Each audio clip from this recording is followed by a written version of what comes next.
Welcome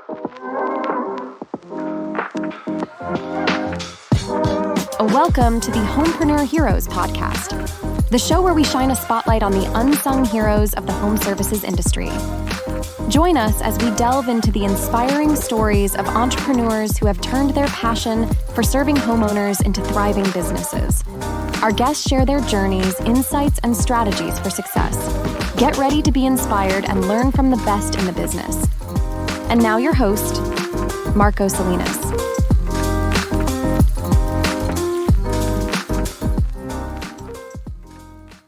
Welcome to the Homepreneur Heroes Podcast, where we celebrate the stories of remarkable entrepreneurs in the home services industry. I am your host, Marco Salinas, and each episode we dive into the inspiring journeys of individuals who have turned their passion for serving homeowners into successful businesses. Joining me today, I've got a very special guest, Mr. Michael James Johnson. And I'm going to basically, instead of giving a big, long introduction about him, I'm going to just ask him questions and find out about his story and how he got where he's at today and what he's up to and how he's running his business and all that good, exciting stuff. So, Michael, welcome to the Homepreneur Heroes Podcast, my friend. Awesome. Thank you. Thanks for having me. Absolutely, man. It's an honor. And you're actually a referral from a buddy of mine who is also an HVAC owner. And, he told me that you're his coach.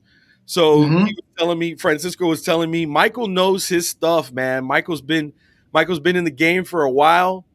And, he's hit that coaching status. So now he's kind of helping other businesses and other entrepreneurs in the same world to also grow their business. So I definitely want to touch a little bit on some of that, and what you're doing right now in that regard as well. But before we do that, let's go back to the very beginning, Michael, if you would please tell me a little bit about your background and what led you into getting started in the home services and HVAC industry. Sure. So I was actually in the United States Air Force for 6 years. And in the Air Force, I was in maintenance, right? So I worked on aircraft, and part of my job was we worked on 300 different types of equipment, completely different types. Heating and air conditioning was one of them.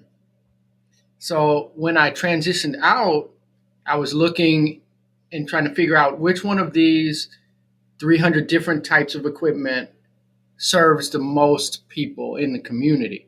Right. So I initially narrowed 300 down to 2, generators and HVAC. And then I narrowed that down to HVAC, which serves the most people in the community, because I always wanted to do something that also helps people. Right. There's satisfaction when you get to accomplish a job. Of course, you can earn money for your family, but also you have that satisfaction of, hey, little old lady was freezing and now she's warm, and so that was one of the industries where, it serves pretty much everybody. God, man, I love that. I'm in San Antonio, Texas. This is called Military City, USA. Okay. We've got multiple military bases. And I remember where you're at. I think that's where Fort Bragg is, right? Yep. Yeah. Because of the connection with the military here, I hear that name of that base often because typically there's a lot of back and forth between here and Fort Bragg. And so in San Antonio, grew up with military. My dad was in the Air Force. We all know multiple people that are in the military here in San Antonio. And one of the things that I find though is my own friends, when they left the military, a lot of times they had difficulty adjusting back to civilian life, because a lot of times they did very well with the military career, but then you come out and it's like people don't always appreciate what skills you have and what you learn and what you were doing. It doesn't always translate into the marketplace in the private sector. In other words, exactly. So I think that's really brilliant the way that you were able to say, look, I learned these things. Which of these skills can I go ahead and drop into the marketplace that are going to provide the most value is essentially what you did. And so, yeah, kudos to you. Kudos to you for coming up with that, because that can be, that can be challenging. Now, Michael, prior to the military, did you have any type of experience as an entrepreneur, doing any other small business type stuff? No, so I was 18 years old when I joined, right? Gotcha. So my big brother, who's also here in Fayetteville, well, he's a little outside of Fayetteville, but I sort of followed him. He joined the military. He was in aircraft maintenance. And when he joined, I said I was going to join. Of course, both of my grandparents, so we have a big veteran legacy in the family. Both my grandparents on both sides are World War II veterans. Oh man, that's My incredible. dad is a Vietnam veteran. And so I am an Operation Iraqi Freedom and Operation Enduring Freedom veteran. So it's a long, long legacy, but I didn't have any experience in entrepreneurship. I just started looking forward before I got out because, as a husband, my wife was pregnant at the time, you have to make plans ahead of time.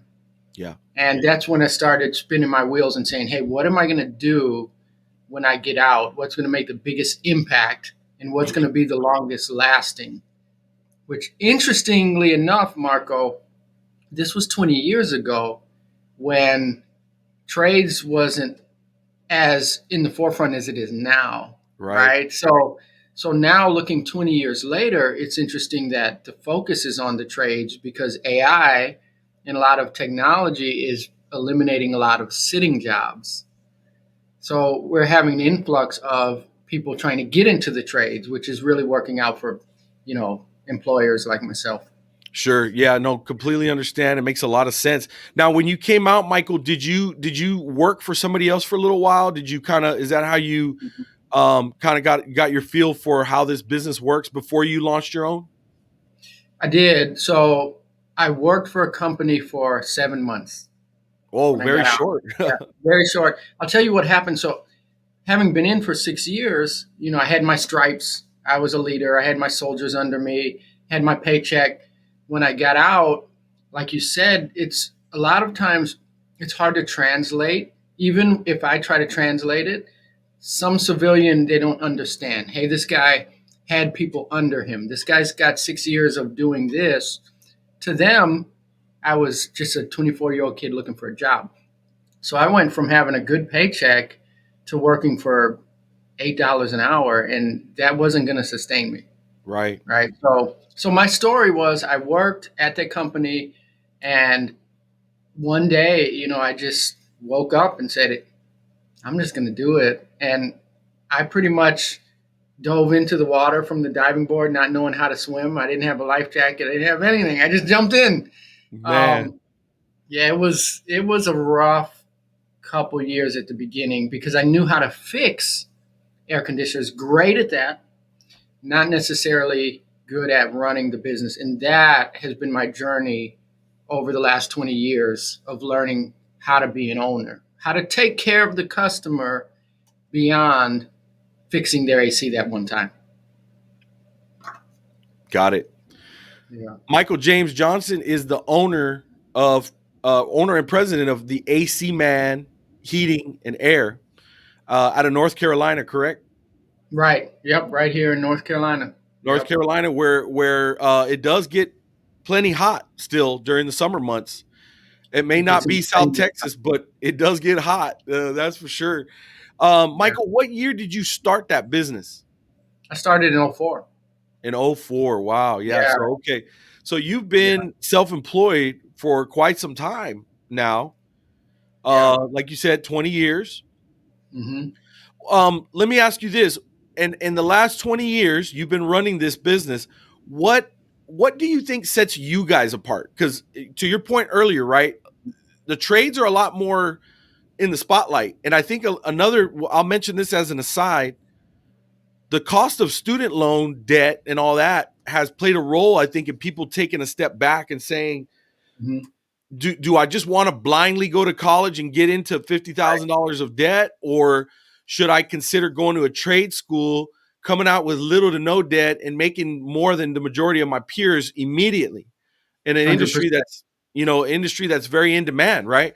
So Yep. maybe you can kind of touch on the fact that, obviously there's a lot more people that are doing it, but I'm sure you guys have some differentiators. I'm sure you guys have something that you feel you're very proud of that set you guys apart from all the other, HVAC companies that are out there. Can you share a little bit about that? Yeah, 100%. So, as you mentioned, we're right here at Fort Bragg, which is actually the name of it now is Fort Liberty, right? Okay. So, Fort Liberty is the home of the Special Forces, right? So, when you're talking Green Berets, the Airborne, this is home of the 82nd Airborne. Fort Liberty is the biggest military base in the United States, Wow. period, by land size and by soldier amount. I had no idea. So, yeah, it's incredible. We have a really rich culture of military, a legacy of military. Now, myself, as a veteran owned company here in the richest military community, in my opinion, it makes a big difference because I understand my customers, right? So Yep. for us, a lot of our policies are built on what the customer needs as military, as veterans, as veteran families. And I'll give you an example. We have a no cancellation policy, period. So we're not going to cancel your job. And you know how it is when you hire contractors, they don't show up, they don't give estimates, they don't. And that's tough, but it's especially tough when a spouse is home and one spouse is over in Iraq or Afghanistan or Spain, and that spouse is saying, hey, can you handle it? Now you have a young spouse, maybe a wife, maybe a young husband, and they're handling it by themselves. And that brings a certain level of stress, right? Hey, my husband's not here. He's asking me to handle it, and contractors aren't showing up, this, that. Since I understand that world, we built those policies around that, right? So we'll communicate and say, hey, it's no problem. We're going to show up on time. If we have to cancel, it's going to be because it's a hurricane outside. Yeah. Right? And if we cancel, we're going to call you. We're going to let you know who's coming. So you're going to get a text who's coming to your house. You're going to get a photo of that person who's coming to your house. All this is based around understanding our veteran and military community, right? So that's what I would say is number one. Number two, it's not just me saying that. We have over 800 five-star reviews online, right? That says that about us. So being a veteran, knowing that world, knowing what our community needs, and serving them exactly where they need is our biggest differentiator. I love that, man. And you got all the third-party recognition to back it up in the form of those Google reviews. Because we can sit here and toot our own horn all day long, but at the end of the day, if somebody else is not backing that up and validating it, it doesn't mean a whole lot, right? Exactly. And so those reviews basically speak for themselves. So yeah, no, I love that, man. That is huge. Now, usually when I meet business owners that have been running a company for 20 years, they're not as involved anymore in, some of the nitty gritty stuff. Occasionally they'll go and get their hands dirty, but you probably are familiar with this idea of working on the business versus working in the business, right? I learned that from a gentleman by the name of Michael Gerber that has a book called The E-Myth. And he kind of first introduced me to that concept of you eventually do need to find your way out of the nitty gritty, the day-to-day grind, but it doesn't mean that you can't still get in there and make sure that you know what's going on, that you're on top of things, that you're down getting dirty with your team so they know you're part of that whole equation. But I'm really curious. I like to ask this question to the entrepreneur that's running the business, especially for a while. Can you kind of walk me through a typical day or maybe a week in your life as a what I call a homepreneur? Yeah. So for me, my job as the owner, and I like that you mentioned the E-Myth. I'm not even going to get started with how many times I read that book, right? Because that's a book you read, then you read it again, then you read it again. And basically what he teaches in that book is every company has a technician, an owner, and a manager, right? So oftentimes home service companies, when they're small, the owner is the technician, which is fine, because you're putting your heart in it, but there's no owner who's doing what an owner should do. And that's your question. So for me, my job as an owner is to create systems every day so that the business runs the way I envision it to run. Right. So, and I'll give an example. Our core values spell out the word hero because we're here for a brag. We have our military people are heroes. So we have honor. We honor our community. We honor our customers. Excellence. We do everything in excellence. Reliability. I told you some of the systems are built around not canceling, showing up on time. And then outreach. We reach out to our community. We support our community through initiatives, which is sometimes financial, stuff like that. Yeah. So a day in my life would be getting up, communicating with the employees, right? Good morning. You do that. You want to have a good company culture. Yep. And then after that, I'm going to look and see what systems are working in the business. What's broken? Okay. Have we been showing up late? Why have we been showing up late? Is it the employee's fault? Probably not. Maybe I'm not supporting them. What's going on with them? Interview them, build a system, support them, put that system in place. What's next? What's in the business that's broken or not working, or what's working really well? Building those systems so that when I'm not there, because this is what happens in a business, right? The bigger the business gets, the further Marco gets from it, the further his vision and his heart gets from the business. That's right. If that happens, that means that Marco has stepped back and he hasn't left things in place for the team to look at and say, okay, well, Marco's not here. For example, I'm leaving the country next week for my 20th wedding anniversary. Okay. Congratulations, my friend. Thank you. Huge I won't be here. accomplishment. Thank you. So I won't be here. Okay. But what is here are the policies and the systems in place. So when the team has a question or a situation, they can go to that book and say, okay, this is what Michael wants done. And that's my job every day to create that. So, I love it. Yeah. I love that it, man. book. Yep. And you're right. Gerber really hones in on those systems. And he uses McDonald's franchises as kind of his model, as his example, right? Say what you will about their food, what have you. That really doesn't matter. They've got a system that allows, little pimply faced kids to basically run a $1 billion operation there, Yeah. So there's something to be said about systemization within your business, whether you're, slinging burgers or HVAC or whatever. Doesn't really matter. The point is, any business, you can implement those strategies and allow you to be able to step away for a little while and not come back to basically an empty parking lot. What I'm saying? And systems are intimidating to people because they hear that word systems processes. And you say, well, I don't know how to create a system or process. Well, one of the coaches that I work with, his name is Caleb Winiger, right? He breaks it down just like this. A system is not hard to create.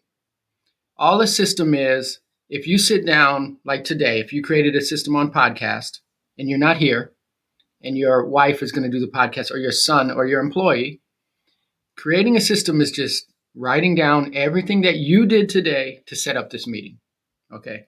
Do I send Michael an email confirmation? This is how you do it, right? Who do you send it to? This person. So you just write those simple things down. Who, what, when.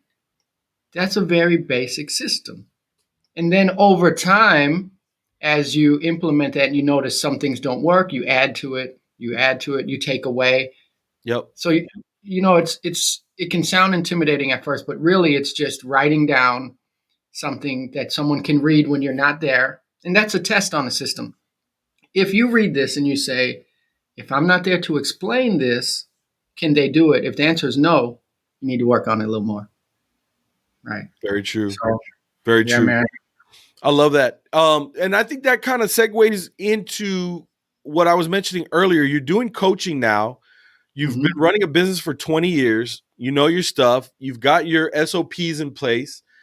All these things, right, that are there that a lot of the earlier and younger businesses probably don't have set up yet. So can you maybe give some advice to somebody that's either considering starting their own home service business, or maybe they just recently kicked one off. What would you do if you could go back into time and start your AC man, heating and air all over again? If I could start all over again and talk to that 24-year-old kid, it would be a long time. First, I would say sit right here and pay attention, right?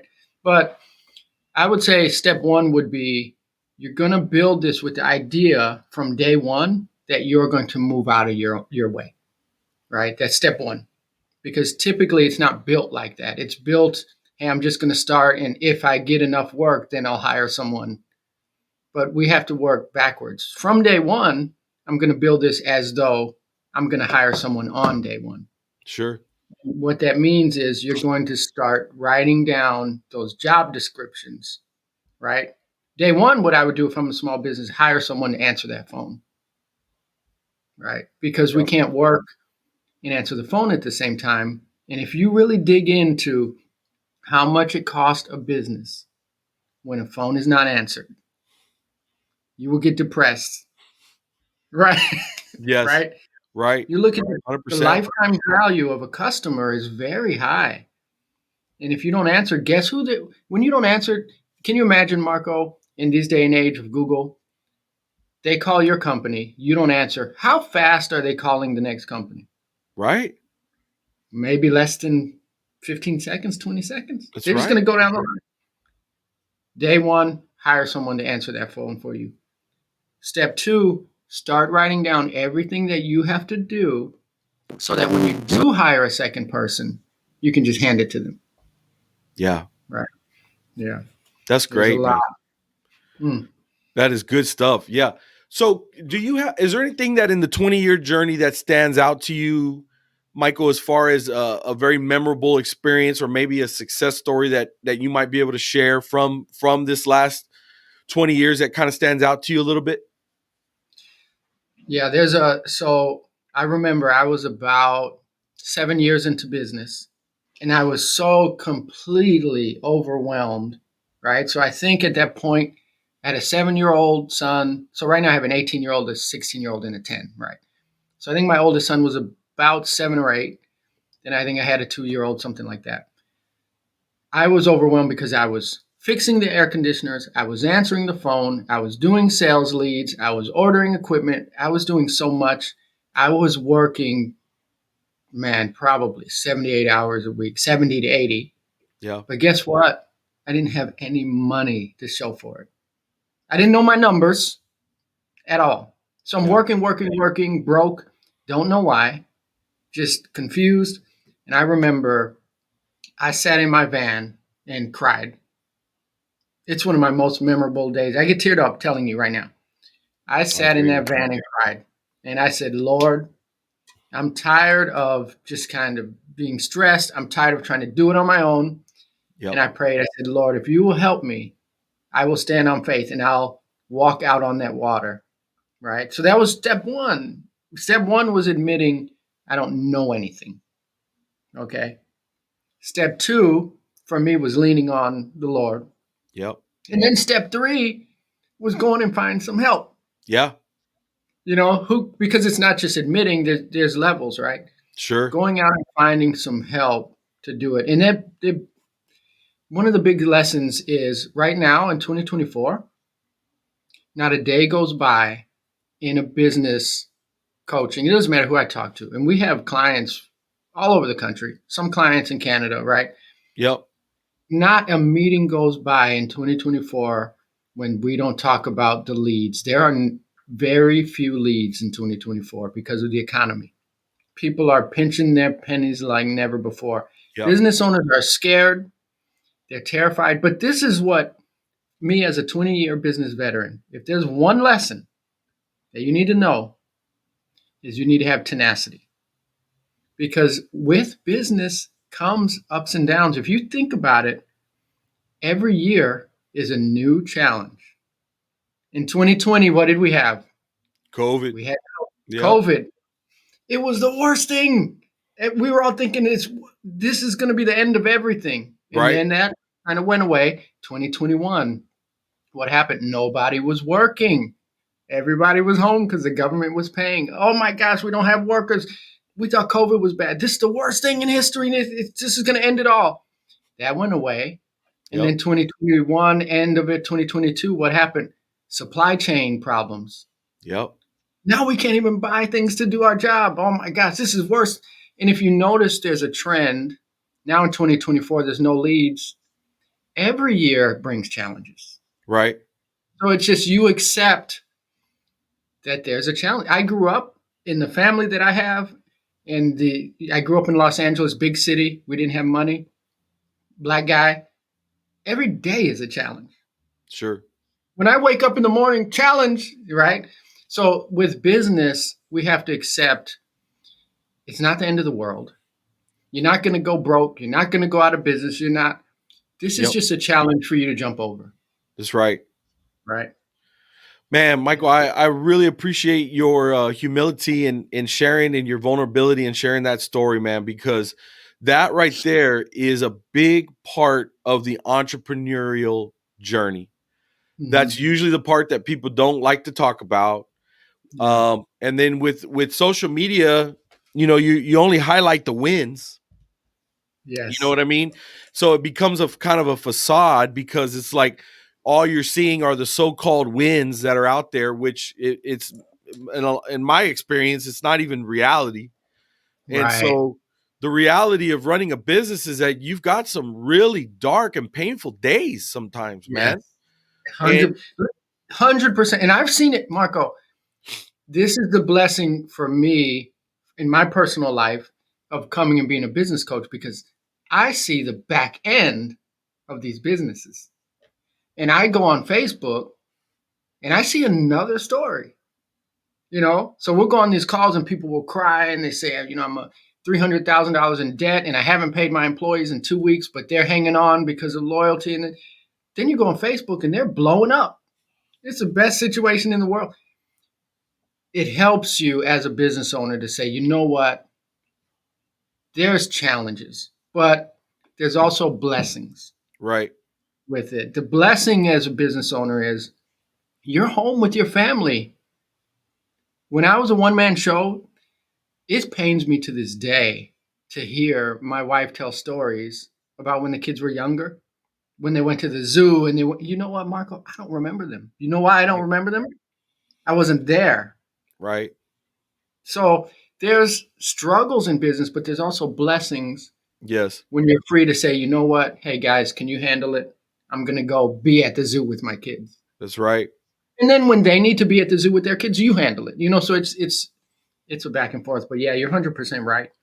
Yeah, but you know what? You touch on something really important, and this is the Homepreneur Heroes Podcast, right? So it's the preneur aspect of that. Why do the majority of us get into business for ourselves?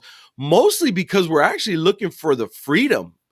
We're looking to be able to get to that point where we got the time freedom, because that's the part that we all share the exact same amount of. Every one of us have the same amount of hours to share. We could make lots and lots of money, but we'll all still share the same amount of hours and time. And so, you know what I mean? Yeah. Being an entrepreneur is about having that freedom and flexibility. What they don't realize is what we had to go through to get there. You know what I mean? It's a sacrifice. I'll tell you a story. Please. So, and that's why we talk about, and if you look at my background, I have a book called Start With Why. The reason why I have that there, this is in my office. That book is not placed so that you can see it when I do podcasts. That book is there so I can see it. Right. Gotcha. Yep. And this is why. Because you have to remember why you started the business. Number one, because what happens when you start growing, you start forgetting. And you start forgetting why you started the business for Marco, and you start forgetting why you started the business for the people that work for you. And this is, so for me, when I worked for that company for 7 months, the number one reason why I quit, my wife was going through a miscarriage. I was working on a heat exchanger. There was 2 people there. I told my boss, hey, my wife just called me. She's breaking down. She just had a miscarriage. The doctor just told her. You know what he told me? He said, you handle this heat exchanger and you let the doctor handle that miscarriage. I was bracing myself for something like that. That was my last day. And this is why I say that is I left because I said, I will never be absent on a day like that, right? That's right. But what happens? How does that happen? Companies grow, and then I have my schedule free because I did it to be present. But what happens when your employee has to be present? Did you forget what it was like to be in that position? Right. So always remembering I'm doing it because my family needs me, but my employees' families need them. And that's 100%. what it is to remember and to build that culture. You got me emotional. Perfectly stated, man. And I appreciate, like I said, I appreciate all the vulnerability and your transparency. I'm gonna kind of start going a little bit of a different direction. Let's do it. I'm a big marketing guy. That's my thing. That's my Okay. passion. That's my love. That's my dessert, so to speak. All these Mhm. books right here, Yep. those are basically all, business and marketing books. And so I always like to ask the business owner, how do you approach marketing and promoting your HVAC business? Okay. So that marketing, it's a deep, deep rabbit hole, Marco. Right. But I love I love it. I love it because I'll tell you what marketing is not, and we'll talk about what marketing is. Marketing is not posting your business on Facebook and Right. saying, "Hey guys, do you want this?" That is very shallow, but 99.99% of companies that don't understand marketing do that. And then they say, nobody's hiring me. Okay. So if we get beyond that, marketing starts with being known, for one. And then what are you known for? Number two. All right. Yeah. So your image, who is Michael Johnson? Who is AC Man Heating and Air? When somebody sees that name down here in my community, what do they think about? Do they think about those vans that cut people off in traffic? Do they think about the vans that are dirty and nasty? Do they think about, right? So, first of all, Yep. your image, that's where it starts, Yep. right? Then being known, how do you end up being known in your community? How does your company, Mike Johnson shows up in his community at church? People know me. But how does my company show up in the community? When they go to the local trade show, is my company there passing out balloons to kids? Is my company there passing out water to people, right? That's the benchmark of marketing, is showing up in your community. And how are you showing up? Now, in the digital age, of course, we can show up in the community on Facebook, Right. on YouTube. Well, this is what we're doing now, right? So we're showing up, we're pouring back into people, we're teaching people, we're helping businesses, which in turn helps their family, which in turn helps the community. Yep. This is what I want to be known for, right? So that's pretty much where marketing starts. And then I would say number two, what message are you putting out? Marco doesn't care when I say, hey, Marco, we're doing maintenance specials. It's $200. Do you want to buy it? I'm just telling you what I want. Right. But what does Marco want? How do we get into persuasive messaging where I put my homeowner hat on instead of trying to sell Marco what I want to sell him? How about I find out what Marco needs as a person, Sure. as a human, Yep. as a husband, as a father? What does Marco need? Okay, times are tight. A dirty AC is probably making his electric bill high. He does need help with that. So how can I help Marco's electric bill go down? Marco has allergies. How can I help Marco's family with his allergies? They're sneezing all the time. Go Yep. find a solution for that. And then when you post or you do your ads, lead with that. Yeah. And too many times we hear people say, well, Facebook doesn't work. Google ads doesn't work. This doesn't. Yeah, because you're just telling people what you need. Right. Solve this person's problem. Solve as many problems as possible. Honestly and legitimately. I'm honestly trying to help you with your allergies. And Right. if I honestly help you with that, Do you think I'm going to have a problem selling? Probably not. That's right. I But it's could not harder. agree with you more. Yeah. Yeah, absolutely. Now, we talked about a couple books. You showed me one on your desk there. Do you have kind of a favorite book, Michael, that really resonates with you the most, that you've kind of read over, let's just say over the last 20 years? 20 business books, I would Yeah. say, business book, I would say The E-Myth, number one. Profit First, number two. I have another book here called Get Different by Mike Michalowicz. That's a marketing book. I Okay. would say that. Yep. Traction, I think Traction is probably up there with the E-Myth. And if you're not familiar with Traction is about systemizing your business. Okay. It is the single go-to book for creating system for your business. Good to know. I Yeah. had not heard of that one.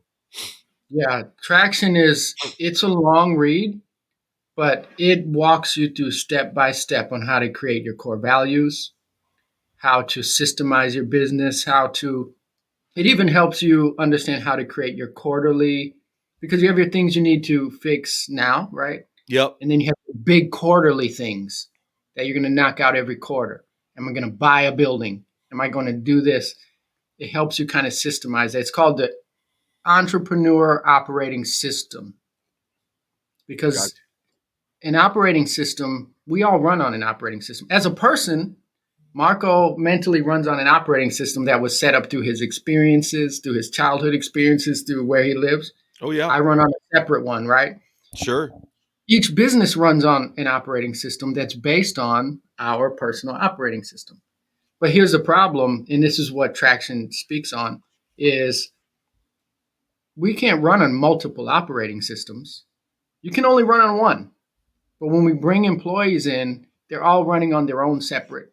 Imagine if your iPhone was running on Windows, iOS, all these different things, it will break. Right. So Traction kind of helps you bring in the one operating system that we're all going to run on. Great book, a little hard to read, in my opinion, but it's I would say the E-Myth and Traction. Got you. That's great. I love finding out what successful entrepreneurs have read and what stood out to them.